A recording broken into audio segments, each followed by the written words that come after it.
السلام علیکم ورحمۃ اللہ وبرکاتہ۔ کتاب کا نام اربعین شمائل محمدی صلی اللہ علیہ وسلم، تالیف ابو حمزہ عبد الخالق صدیقی۔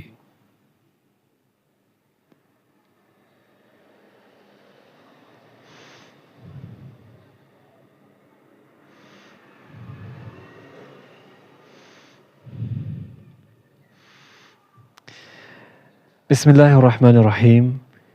ان الحمد للہ نحمده ونستعینه من يهده الله فلا مضل له ومن يضلل فلا هادي له واشهد ان لا اله الا الله وحده لا شريك له وان محمدا عبده ورسوله اما بعد۔ معجزات اور خصوصیات مصطفیٰ صلی اللہ علیہ وسلم۔ قال اللہ تعالی محمد الرسول اللہ والذین معه اشداء علی الکفار رحماء بینہم تراہم رکعا سجدا یبتغون فضلا من اللہ ورضوانا۔ اللہ تعالیٰ نے ارشاد فرمایا، محمد صلی اللہ علیہ وسلم اللہ کے رسول ہیں، اور جو لوگ ان کے ساتھ ہیں وہ کافروں کے لیے بڑے سخت ہیں اور آپس میں نہایت مہربان ہیں۔ آپ انہیں رکوع اور سجدہ کرتے دیکھتے ہیں۔ وہ لوگ اللہ کی رضا اور اس کے فضل کے جستجو میں رہتے ہیں۔ سورۃ الفتح۔ وقال اللہ تعالی ما كان محمد ابا احد من رجالكم ولكن رسول اللہ وخاتم النبیین وكان اللہ بكل شيء عليما۔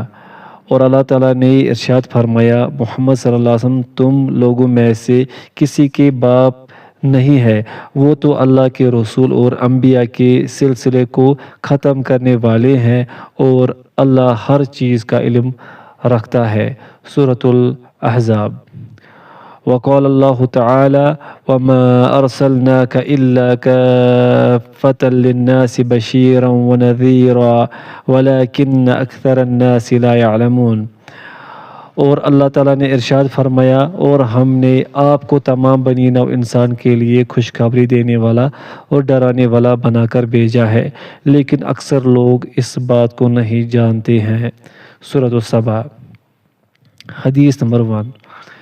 سیدنا ابو ہریرہ رضی اللہ عنہ سے روایت ہے کہ رسول اللہ صلی اللہ علیہ وسلم نے ارشاد فرمایا، میری اور دوسرے انبیاء کی مثال اس بہترین محل کی سی ہے جس کی عمارت بڑے اچھے طریقے پر بنائی گئی، مگر اس میں ایک اینٹ کی جگہ چھوڑ دی گئی۔ دیکھنے والوں نے اس کے ارد گرد چکر لگائے۔ انہیں اس محل کی خوبصورت عمارت سے بہت تعجب ہوتا تھا، سوائے اس اینٹ والی جگہ کے جسے خالی چھوڑ دیا گیا تھا۔ وہ کسی چیز میں عیب نہیں نکالتے تھے۔ میں وہ ہوں جس نے اس اینٹ والی جگہ کو بھر دیا۔ میرے ساتھ اس عمارت کی تعمیر کا خاتمہ ہوا اور میرے ساتھ ہی رسولوں کا سلسلہ ختم ہوا۔ حدیث نمبر 2۔ اور سیدنا جابر بن عبداللہ رضی اللہ عنہ سے روایت ہے کہ نبی کریم صلی اللہ علیہ وسلم نے ارشاد فرمایا، مجھے 5 چیزیں ایسی دی گئی ہیں جو مجھ سے پہلے کسی کو نہیں دی گئی۔ دشمنوں پر میری مدد 1 مہینے کی مسافت کے رعب سے کی گئی ہے، اور میرے لیے ساری زمین کو مسجد اور طہور، پاک اور پاک کرنے والی بنایا گیا ہے۔ بس میری امت میں سے جس آدمی کی نماز کا وقت ہو جائے وہ نماز پڑھ لے، اور میرے لیے جہاد کی غنیمتیں حلال کر دی گئی ہیں، مجھ سے پہلے یہ کسی کے لیے حلال نہیں کی گئی، اور مجھے شفاعت بخشی گئی۔ میں اپنی امت کی شفاعت کروں گا، اور مجھ سے پہلے ہر نبی اپنی قوم کی طرف بھیجا جاتا تھا، جبکہ مجھے تمام لوگوں کی طرف نبی بنا کر بھیجا گیا ہے۔ حدیث نمبر 3۔ اور سیدنا ابو ہریرہ رضی اللہ عنہ فرماتے ہیں کہ جب آیت وَأَنذِرْ عَشِيرَتَكَ الْأَقْرَبِينَ نازل ہوئی تو رسول اللہ صلی اللہ علیہ وسلم اٹھے اور ارشاد فرمایا، اے قریش کی جماعت، یا اسی طرح کی کوئی بات آپ صلی اللہ علیہ وسلم نے ارشاد فرمائی تھی، ایمان اور اعمال صالح کے ساتھ اپنی جانوں کا سودا کرو، میں تمہیں اللہ سے نہیں بچا سکوں گا۔ اے بنی عبد مناف، میں تمہیں اللہ سے نہیں بچا سکوں گا۔ اے میرے چاچا عباس عبد المطلب، میں تجھے اللہ سے نہیں بچا سکوں گا، اور اے میری بیٹی فاطمہ بنت محمد صلی اللہ علیہ وسلم، مجھ سے میرا جو کچھ مال ہے مانگ لے، میں تجھے اللہ سے نہیں بچا سکوں گا۔ حدیث نمبر 4۔ اور سیدنا ابو ہریرہ رضی اللہ عنہ سے روایت ہے کہ رسول اللہ صلی اللہ علیہ وسلم نے ارشاد فرمایا، میں قیامت کے دن اولاد آدم کا سردار ہوں گا، اور سب سے پہلے میری قبر پھٹے گی، اور سب سے پہلے میں شفاعت کروں گا، اور سب سے پہلے میری شفاعت قبول کی جائے گی۔ حدیث نمبر 5۔ اور سیدنا جبیر بن مطعم رضی اللہ عنہ نے فرمایا، میں نے رسول اللہ صلی اللہ علیہ وسلم کو ارشاد فرماتے ہوئے سنا ہے کہ میرے بہت سے نام ہیں، میں احمد ہوں، محمد ہوں، میں ماہی مٹانے والا ہوں، میرے ساتھ اللہ کفر کو مٹائے گا، اور میں حاشر اکٹھا کرنے والا ہوں، لوگ قیامت کے دن میرے قدموں پر اکٹھے ہوں گے، اور میں العاقب ہوں جس کے بعد کوئی نبی پیدا نہ ہو۔ جسمانی و اخلاقی اوصاف مصطفیٰ صلی اللہ علیہ وسلم۔ قال اللہ تعالی، فَبِمَا رَحْمَةٍ مِّنَ اللَّهِ لِنْتَ لَهُمْ وَلَوْ كُنْتَ فَظًّا غَلِيظَ الْقَلْبِ لَانفَضُّوا مِنْ حَوْلِكَ فَاعْفُ عَنْهُمْ وَاسْتَغْفِرْ لَهُمْ وَشَاوِرْهُمْ فِي الْأَمْرِ فَإِذَا عَزَمْتَ فَتَوَكَّلْ عَلَى اللَّهِ إِنَّ اللَّهَ يُحِبُّ الْمُتَوَكِّلِينَ۔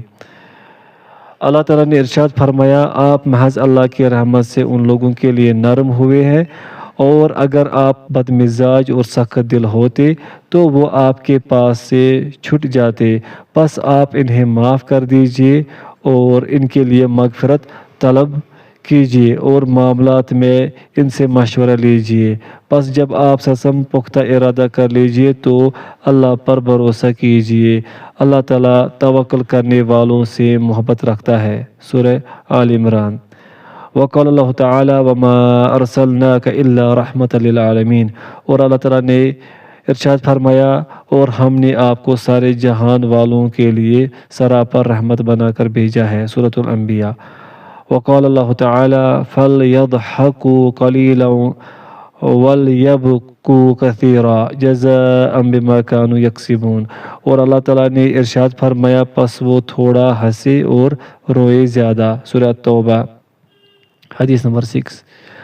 اور سیدنا علی بن ابی طالب رضی اللہ عنہ سے روایت ہے کہ رسول اللہ صلی اللہ علیہ وسلم نہ تو بہت لمبے تھے اور نہ چھوٹے قد کے، آپ صلی اللہ علیہ وسلم کا سر اور داڑھی بڑی تھی، آپ صلی اللہ علیہ وسلم کی ہتھیلیاں سخت اور موٹی تھی، آپ کا رنگ سرخ مائل اور سفید تھا، آپ صلی اللہ علیہ وسلم کی ہڈیوں کے جوڑ بڑے تھے، سینے کے نیچے لمبے بال تھے، جب آپ صلی اللہ علیہ وسلم چلتے تو آگے کی طرف جھک کر تیز چلتے، گویا کہ کوئی اوپر سے نیچے اتر رہا ہے، میں نے آپ صلی اللہ علیہ وسلم جیسا کوئی نہیں دیکھا، نہ آپ صلی اللہ علیہ وسلم سے پہلے اور نہ بعد میں۔ حدیث نمبر 7۔ اور سیدنا انس رضی اللہ عنہ نے ارشاد فرمایا، میں نے رسول اللہ صلی اللہ علیہ وسلم کے جسم مبارک کی خوشبو سے زیادہ نہ مشک کستوری سونگھی ہے اور نہ مشک عنبر، میں نے رسول اللہ صلی اللہ علیہ وسلم کی ہتھیلی سے زیادہ ملائم نہ ریشم چھوا، نہ اس سے ملائم جلد والا کوئی اور کپڑا، آپ صلی اللہ علیہ وسلم کی خوشبو سب سے زیادہ اچھی، اور آپ صلی اللہ علیہ وسلم کی ہتھیلیاں سب سے زیادہ ملائم تھے۔ حدیث نمبر 8۔ اور سیدنا انس رضی اللہ عنہ سے روایت ہے کہ میں نے نبی کریم صلی اللہ علیہ وسلم کی 10 سال خدمت کی ہے، اور میں ایک چھوٹا لڑکا تھا جو اپنے ساتھی اور سرپرست کی ہر بات تو اسی طرح نہیں کرتا جیسا کہ وہ چاہتا ہے، بس آپ صلی اللہ علیہ وسلم نے کبھی مجھ سے یہ نہیں کہا، اوئے تو نے یہ کیوں کیا ہے اور یہ کیوں نہیں کیا۔ حدیث نمبر 9۔ اور سیدہ عائشہ رضی اللہ عنہا رسول اللہ صلی اللہ علیہ وسلم کی زوجہ محترمہ نے ارشاد فرمایا، جب بھی رسول اللہ صلی اللہ علیہ وسلم کو 2 کاموں میں سے ایک کا اختیار دیا گیا تو آپ صلی اللہ علیہ وسلم نے آسان کام ہی اختیار کیا، جب تک کہ اس میں کوئی گناہ نہیں تھا، اور اگر گناہ کا کام ہوتا تو آپ صلی اللہ علیہ وسلم سب لوگوں سے زیادہ اس سے دور ہوتے۔ رسول اللہ صلی اللہ علیہ وسلم نے اپنے لیے کبھی انتقام نہیں لیا، الا یہ کہ اگر اللہ تعالیٰ کی حرمت کو توڑا جاتا تو آپ اللہ کی خاطر اس کا انتقام لیتے تھے۔ حدیث نمبر 10۔ اور سیدنا ابو ہریرہ رضی اللہ عنہ نے رسول اللہ صلی اللہ علیہ وسلم کی خدمت میں عرض کیا، اے اللہ کے رسول، آپ صلی مشرکوں کے لیے بد دعا کرے، تو آپ صلی اللہ علیہ وسلم نے ارشاد فرمایا، مجھے لعنت کرنے والا بنا کر نہیں بھیجا گیا بلکہ مجھے صرف رحمت بنا کر بھیجا گیا ہے۔ حدیث نمبر 11۔ اور سیدنا ابو سعید خدری رضی اللہ عنہ سے روایت ہے کہ رسول اللہ صلی اللہ علیہ وسلم پردہ نشین کنوارے سے بھی زیادہ حیا والے تھے۔ جب آپ صلی اللہ علیہ وسلم کسی چیز کو ناپسند کرتے تو اس ناپسندیدگی کا اثر ہم آپ صلی اللہ علیہ وسلم کے چہرے سے دیکھ لیتے تھے۔ حدیث نمبر 12۔ اور سیدنا ابن عباس رضی اللہ عنہما ارشاد فرماتے تھے کہ بلائی کے کاموں میں نبی کریم صلی اللہ علیہ وسلم سب سے زیادہ سخی تھے۔ جب رمضان میں جبریل علیہ السلام آپ صلی اللہ علیہ وسلم کے پاس آتے تو آپ صلی اللہ علیہ وسلم بہت زیادہ سخی ہو جاتے تھے۔ جبریل علیہ السلام آپ کے پاس رمضان کے آخر تک ہر رات تشریف لاتے تھے۔ جب جبریل علیہ السلام آپ سے ملتے تو آپ تیز ہوا سے بھی زیادہ سخی ہو جاتے تھے۔ حدیث نمبر 13۔ اور سیدہ عمرہ بنت عبد الرحمن تابعیہ رحمۃ اللہ علیہا سے روایت ہے کہ سیدہ عائشہ رضی اللہ عنہا سے پوچھا گیا، رسول اللہ صلی اللہ علیہ وسلم گھر میں کیا کام کرتے تھے؟ انہوں نے ارشاد فرمایا، آپ صلی اللہ علیہ وسلم انسانوں میں سے ایک انسان تھے، اپنے کپڑے کو صاف کرتے، اپنی بکری کا دودھ دھوتے اور اپنے کام خود کرتے تھے۔ حدیث نمبر 14۔ اور سیدنا ابو ہریرہ رضی اللہ عنہ سے روایت ہے کہ رسول اللہ صلی اللہ علیہ وسلم نے ارشاد فرمایا، اے اللہ تو آل محمد صلی اللہ علیہ وسلم کے لیے گزارے والا رزق بنا تاکہ وہ آخرت سے غافل نہ ہو جائے۔ حدیث نمبر 15۔ اور سیدنا ابو ہریرہ رضی اللہ عنہ سے روایت ہے کہ رسول اللہ صلی اللہ علیہ وسلم نے ارشاد فرمایا، اس ذات کی قسم جس کے ہاتھ میں میری جان ہے، جو میں جانتا ہوں اگر تم جانتے تو بہت زیادہ روتے اور بہت کم ہنستے۔ حدیث نمبر 16۔ اور سیدنا عبداللہ بن عمر رضی اللہ عنہما سے روایت ہے کہ رسول اللہ صلی اللہ علیہ وسلم نے ارشاد فرمایا، ایک عورت بلی کی وجہ سے عذاب میں مبتلا کی گئی، اس نے بلی کو قید کیا، اسے کھانا دیا نہ پینا اور نہ ہی اسے آزاد کیا کہ زمین سے کیڑے مکوڑے کھا لیتی، اللہ تعالیٰ نے اسے جہنم میں ڈال دیا۔ حدیث نمبر 17۔ اور سیدنا علی بن ابی طالب رضی اللہ عنہ سے روایت ہے کہ کعبہ شریف کی تعمیر کے جھگڑے میں جب اہل مکہ نے نبی اکرم صلی اللہ علیہ وسلم کو اگلی صبح سب سے پہلے حرم شریف میں داخل ہوتے دیکھا تو خوشی سے پکار اٹھے، امین آ گیا۔ پیغمبر اطہر صلی اللہ علیہ وسلم کی طہارت۔ قال اللہ تعالی، یا ایہا الذین آمنوا اذا قمتم الى الصلاة فاغسلوا وجوہکم وایدیکم الى المرافق وامسحوا برؤوسکم وارجلکم الى الکعبین وإن كنتم جنبا فاطہروا وإن كنتم مرضى او على سفر او جاء احد منکم من الغائط أو لامستم النساء فلم تجدوا ماء فتيمموا سعيدا طيبا فامسحوا بوجوهكم وأيديكم منه ما يريد الله ليجعل عليكم من حرج ولكن يريد ليطهركم وليتم نعمته عليكم لعلكم تشكرون۔ اللہ تعالیٰ نے ارشاد فرمایا، اے ایمان والو، جب تم نماز کے لیے کھڑے ہو تو اپنے چہروں کو اور اپنے ہاتھوں کو کوہنیوں تک دھو لو اور اپنے سروں کا مسح کر لو اور اپنے پاؤں دو ٹخنوں تک دھو لو، اور اگر تم ناپاک ہو تو پاکی حاصل کرو، اور اگر تم بیمار ہو یا سفر میں ہو یا تم میں سے کوئی قضائے حاجت کر کے آئے یا تم نے بیویوں سے مباشرت کی ہو اور پانی نہ پاؤ تو پاک مٹی سے تیمم کر لو، پس اپنے چہروں اور اپنے دونوں ہاتھوں پر اس سے مسح کر لو۔ اللہ تعالیٰ تمہیں کسی تنگی میں ڈالنا نہیں چاہتا ہے بلکہ تمہیں پاک کرنا چاہتا ہے اور تمہارے اوپر اپنی نعمت کو تمام کرنا چاہتا ہے تاکہ تم اس کا شکر ادا کرو۔ حدیث نمبر 18۔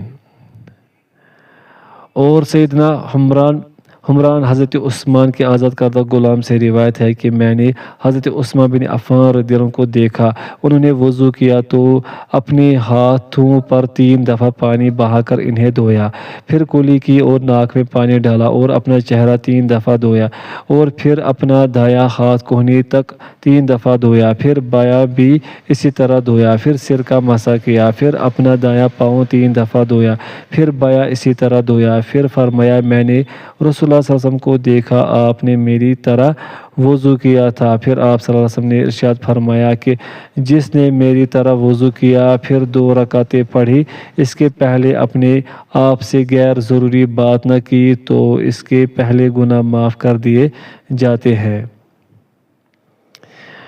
مسواک اور دائیں سمت سے محبت۔ قال اللہ تعالیٰ ان اللہ یحب التوابین و یحب المتطہرین۔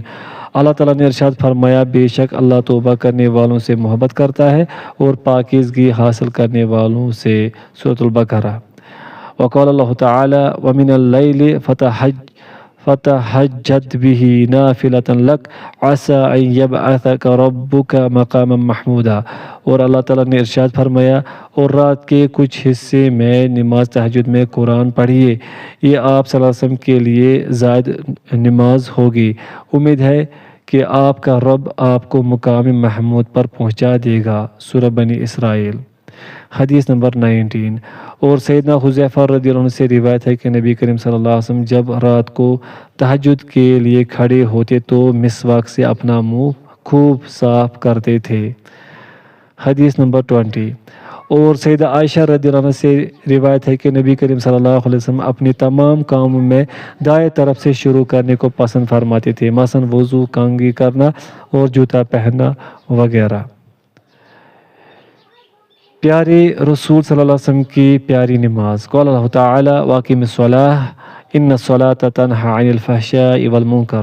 اللہ تعالیٰ نے ارشاد فرمایا اور نماز قائم کیجیے، بے شک نماز فحش اور برے کاموں سے روکتی ہے۔ سورۃ العنکبوت۔ حدیث نمبر 21۔ اور سیدنا ابو حمید الساعدی رضی اللہ عنہ نے 10 صحابہ رضی اللہ عنہم میں جس میں ابو قتادہ رضی اللہ عنہ بھی موجود تھے کہا میں رسول اللہ صلی اللہ علیہ وسلم کی نماز کو تم میں سے سب سے زیادہ جانتا ہوں، تو انہوں نے کہا وہ کیوں؟ آپ نہ تو ہم سے زیادہ آپ صلی اللہ علیہ وسلم کی اتباع کرنے والے ہیں اور نہ ہم سے پہلے آپ صلی اللہ علیہ وسلم کی صحبت اختیار کی ہے۔ ابو حمید نے کہا جی ہاں۔ انہوں نے کہا پس اپنی بات پیش کرے۔ انہوں نے کہا رسول اللہ صلی اللہ علیہ وسلم جب نماز کے لیے کھڑے ہوتے تو رفع دین کرتے حتیٰ کہ آپ کے دونوں ہاتھ آپ کے کندھوں کے برابر ہو جاتے، پھر آپ تکبیر کہتے حتیٰ کہ ہر ہڈی اپنی جگہ اعتدال کے ساتھ ٹھہر جاتی، پھر قرات کرتے، پھر تکبیر کہتے اور کندھوں تک رفع دین کرتے، پھر رکوع کرتے اور اپنے دونوں ہتھیلیاں اپنے گھٹنوں پر رکھتے، پھر نہ سر بہت جھکاتے اور نہ بہت بلند رکھتے بلکہ اعتدال اختیار کرتے، پھر سر اٹھاتے تو کہتے سمیع اللہ لمن حمدہ، پھر اعتدال کے ساتھ کندھوں تک رفع دین کرتے، پھر کہتے اللہ اکبر، پھر زمین کی طرف سجدے کے لیے جھکتے تو اپنے ہاتھوں کو پہلوؤں سے دور رکھتے، پھر سر اٹھاتے اور بایاں پاؤں بچھا کر اس پر بیٹھ جاتے، اور جب سجدہ کرتے تو پاؤں کی انگلیاں کھلی رکھتے تھے، پھر دوسرا سجدہ کرتے، پھر اللہ اکبر کہتے اور اٹھتے اور بایاں پاؤں بچھا کر اس پر بیٹھ جاتے حتیٰ کہ ہر ہڈی اپنی جگہ پر پہنچ جاتی، پھر دوسرے رکعت میں ایسا ہی کرتے تھے، پھر جب 2 رکعتیں پڑھ کر اٹھتے تو تکبیر کہتے اور کندھوں تک رفع دین کرتے جیسے کہ شروع نماز میں کیا تھا، پھر اس طرح باقی نماز میں کرتے حتیٰ کہ وہ سجدہ ہوتا۔ اس سجدے سے مراد رکعت ہے جس میں سلام ہوتا ہے تو بائیں پاؤں کو پیچھے کر کے ایک طرف کو نکالتے اور دائیں حصے پر تورک کی حالت میں بیٹھ جاتے۔ ان سب نے کہا آپ نے سچ کہا، نبی کریم صلی اللہ علیہ وسلم اسی طرح نماز پڑھتے تھے۔ لوگوں کی خبر گہری۔ قال اللہ تعالیٰ وَإِذَا مَرِضْتُ فَهُوَ يَشْفِينِ۔ اللہ تعالیٰ نے ارشاد فرمایا اور جب میں بیمار پڑتا ہوں تو وہ مجھے شفا دیتا ہے۔ سورۃ الشعراء۔ حدیث نمبر 22۔ اور سیدنا انس رضی اللہ عنہ سے روایت ہے کہ جب رسول اللہ صلی اللہ علیہ وسلم کسی مریض کے پاس عیادت کے لیے جاتے تو دعا فرماتے، اے لوگوں کے رب، اس کی بیماری دور کر دے اور تو اسے شفا دے دے، تو شفا دینے والا ہے، تیرے سوا دوسرا کوئی شفا دینے والا نہیں، ایسی شفا دے کہ بیماری باقی نہ رہے۔ لباس مصطفیٰ صلی اللہ علیہ وسلم، حدیث نمبر 23۔ اور سیدنا جابر رضی اللہ عنہ نے ارشاد فرمایا کہ نبی کریم صلی اللہ علیہ وسلم فتح والے سال مکہ میں داخل ہوئے اور آپ صلی اللہ علیہ وسلم کے سر پر سیاہ رنگ کا امامہ تھا۔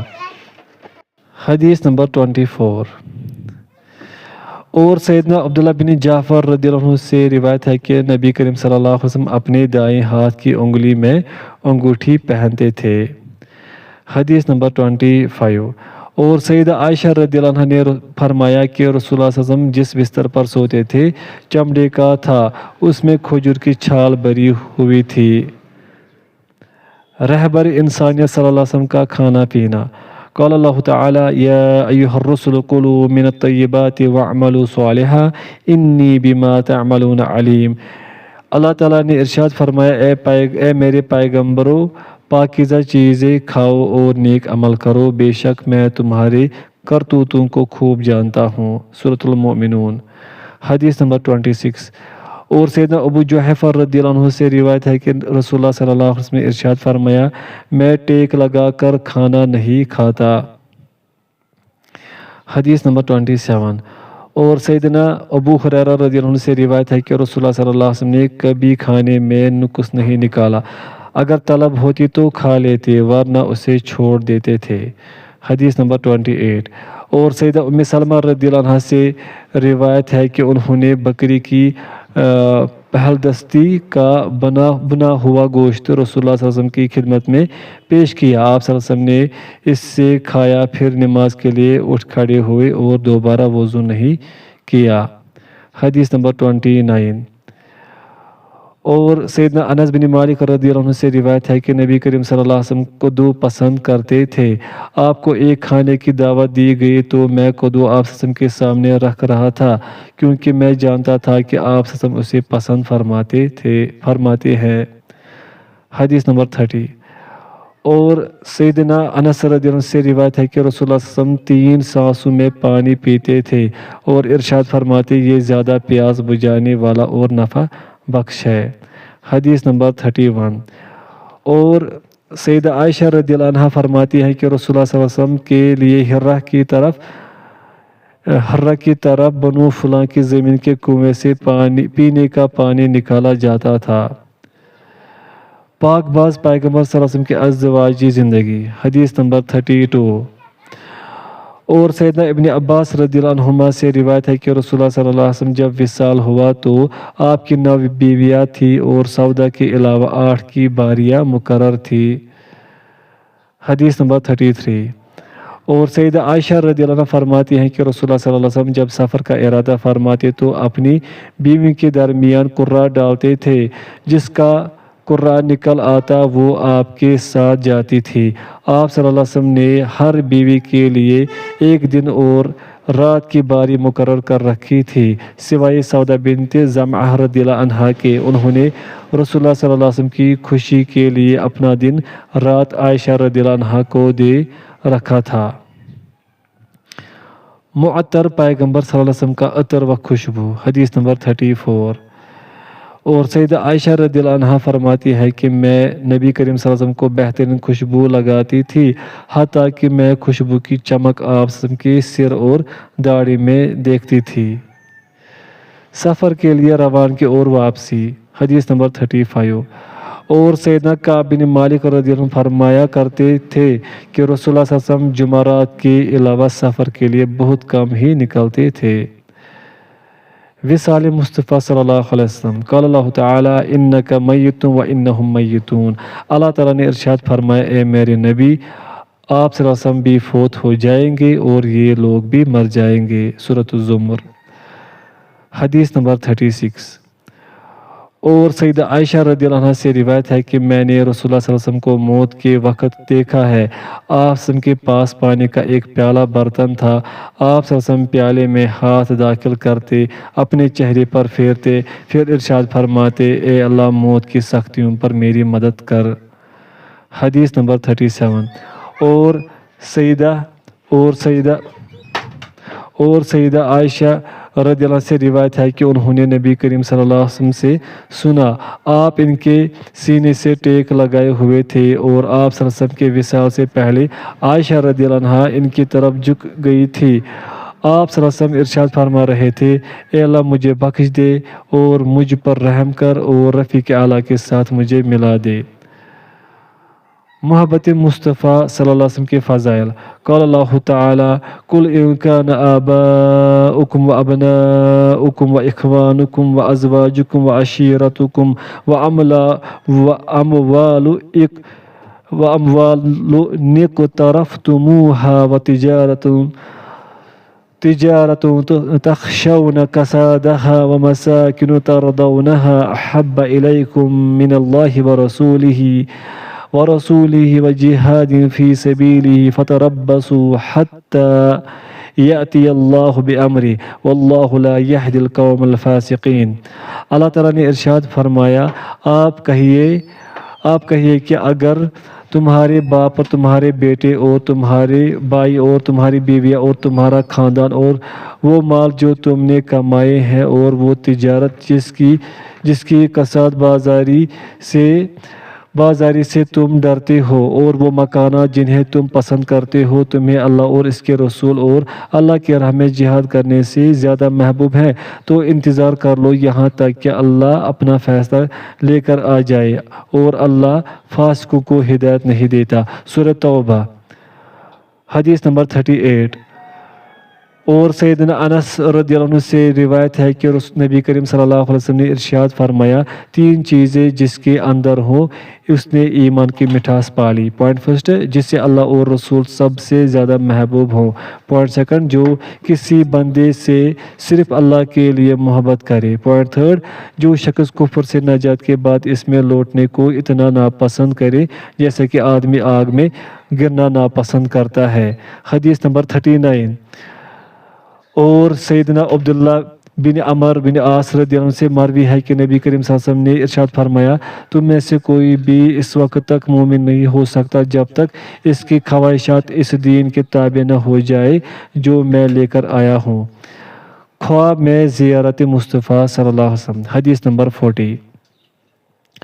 اور سیدنا انس رضی اللہ عنہ سے روایت ہے کہ رسول اللہ صلی اللہ علیہ وسلم نے ارشاد فرمایا، جس نے مجھے خواب میں دیکھا اس نے مجھے ہی دیکھا ہے کیونکہ شیطان میری صورت اختیار نہیں کر سکتا۔